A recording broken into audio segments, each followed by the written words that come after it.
ಈ ರೀತಿ ಮುಟ್ರ ಆಗಿದ್ದನ್ನು ಅದನ್ನು ಕಟ್ ಮಾಡಿ ಬಿಸಾಕಿದ್ದೆ. ಈಗ ಹೊಸ ಚಿಗುರುಗಳು ಯಾವ ರೀತಿ ಚಿಗುರಿದ್ದಾವೆ ನೋಡಿ. ಗಿಡ ಇನ್ನೂ ಚಿಕ್ಕವಿದ್ದಾಗಲೇ ಈ ರೀತಿ ಮುಟ್ರ ಆದರೆ ಆ ಭಾಗನ ಈ ರೀತಿ ಕಟ್ ಮಾಡಿಬಿಡ್ಬೇಕು, ಕಟ್ ಮಾಡಿ ಬಿಸಾಕಬೇಕು. ಇದಕ್ಕಿಂತ ಮುಂಚೆ ಒಂದು ಗಿಡನ ಆಲ್ರೆಡಿ ಹಂಗೆ ಕಟ್ ಮಾಡಿ ಬಿಸಾಕಿದ್ದೆ. ಅದು ಯಾವ ರೀತಿ ಇದೆ ನೋಡೋಣ ಬನ್ನಿ. ನೋಡಿ, ಇದಕ್ಕಿಂತ ಮುಂಚೆ ಈ ರೀತಿ ಮುಟ್ರ ಆಗಿತ್ತು. ಈ ರೀತಿ ಮುಟ್ರ ಆಗಿದ್ದನ್ನು ಅದನ್ನು ಕಟ್ ಮಾಡಿ ಬಿಸಾಕಿದ್ದೆ. ಈಗ ಹೊಸ ಚಿಗುರುಗಳು ಯಾವ ರೀತಿ ಚಿಗುರಿದ್ದಾವೆ ನೋಡಿ.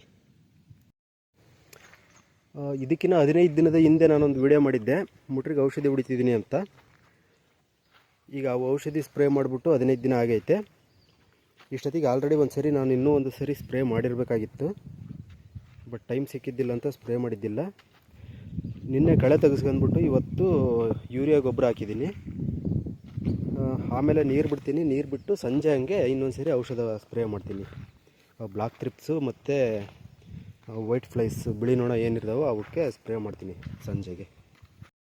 ನೋಡಿ ಎಲ್ಲ ಯಾವ ರೀತಿ ನೆನೀತಾ ಐತೆ ಅಂತ ನೋಡಿ.